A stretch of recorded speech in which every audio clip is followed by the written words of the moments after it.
Hi and welcome. My name's Jen, and today we're going to be planting petunias. Now I know petunias are a much loved flower for all of you gardeners out there, and often what you'll do is you'll go to a greenhouse and pick up some starts, and then you'll put them in a variety of different applications around your garden. Maybe they'll go into a window box, or maybe they'll just go into the garden itself. Maybe you'll put them in a hanging planter, but whatever you do, they're fantastic. Well, maybe you want to start them today on your own from seed, and it's a great opportunity to do that. It works out a little bit cheaper than if you go to the greenhouse. Now, by all means, please still go to your greenhouses. Support your local greenhouses. They're fantastic. But if you want to try it yourself, you are more than welcome to follow along.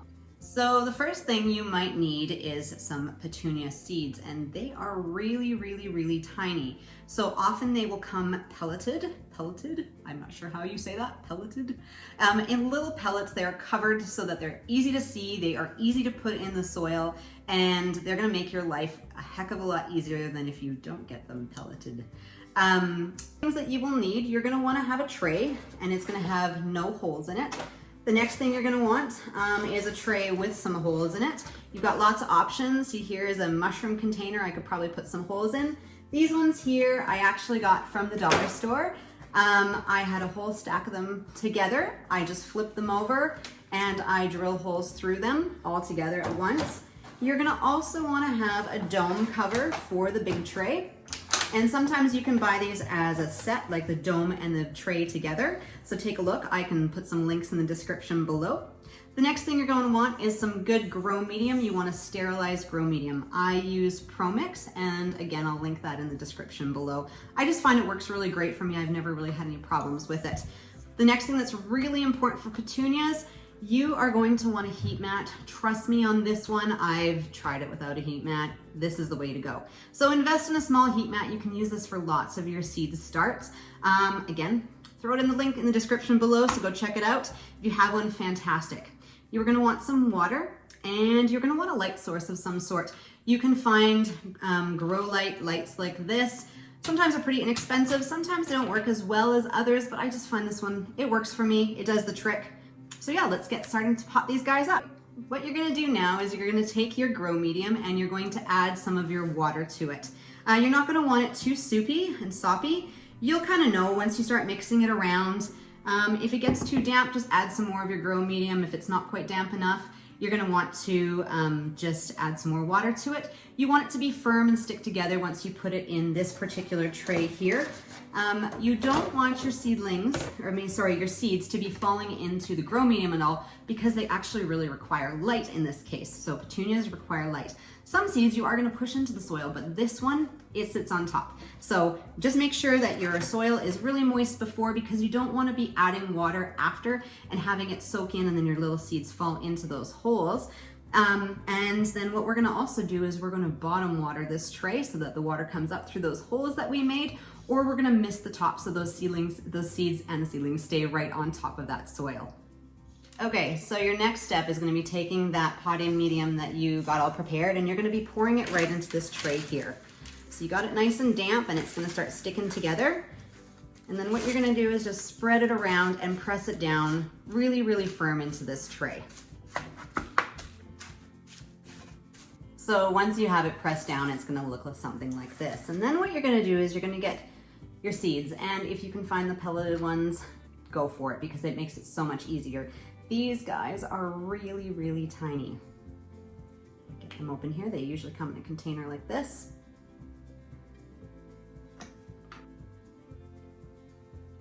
So we're gonna go ahead and drop these in one at a time. And like I said before, the nice part is that you can see them because they have brightly colored them in these little pellets. And especially seeds that are more expensive than others, it's really nice to be able to see them so that you don't have them side by side and you're gonna have to lose one or two when you have to space them. You can use a Q-tip for this application. You could use a toothpick. Sorry, a toothpick is actually the word I'm looking for. You can use a toothpick and just put some water on it and drop them in one at a time. But I can see them pretty good in this tray. I have a couple that I'm gonna move around. There, and that's looking fantastic.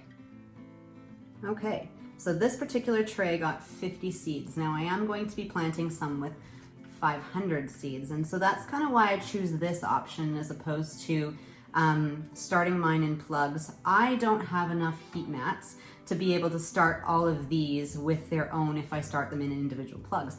But if I want to get them germinating on their heat mat, I'm going to put them in trays like this in large groups, and then I'm going to pot them up to their plugs once they have started to get some of their true leaves. Okay, so what we're going to do is we're going to go ahead and take that tray with all of our little pelleted seeds in it. We're going to put it inside this bigger tray, and we're going to bottom water in this case today. So I'm just going to add a whole bunch of water to the bottom too. We did get it moist, but this will sort of sit in there for now. And just soak up from the bottom. I didn't add a lot right now, but what you can do is when you do notice that it needs to be watered, that's how you can do it. The other option here is to give it a good mist on the top. Just making sure that those seedlings stay in place. Okay, so now what we're gonna do is go ahead and put our cover on this particular tray. I am gonna take it out and put it on my rack that I have set up. I'm gonna put this heat mat right underneath it, give it some light that it needs. Let's get these babies germinated. Come back in a couple weeks and I will show you how to take them from this stage up and into repotting them up into sort of their plug stage. We'll get that done together as well. If you want to watch any of my other videos on how to start seeds, I've got a bunch that I've started to make this year, and you can find them on my YouTube channel. Little by little we go. I'm going to be following through the whole year this year, starting up all my seeds and helping you guys start yours as well. So thanks for following. I really appreciate it. Give me a subscribe, hit that like bell, and then every time I do one of these seed starting videos, it's going to pop up there for you and you're going to be able to watch it as well.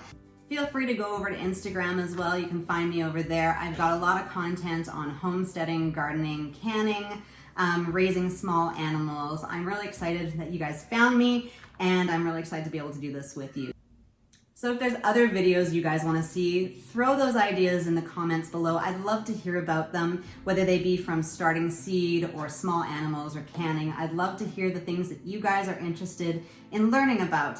I am always interested in learning too. So sometimes this YouTube channel is going to be me learning along with you guys. Sometimes it's the things that I've done over the last few years that have worked really well for me, and the things that haven't always worked well for me. I'm happy to share those things too. So thanks guys. I appreciate you, and we'll see you next time.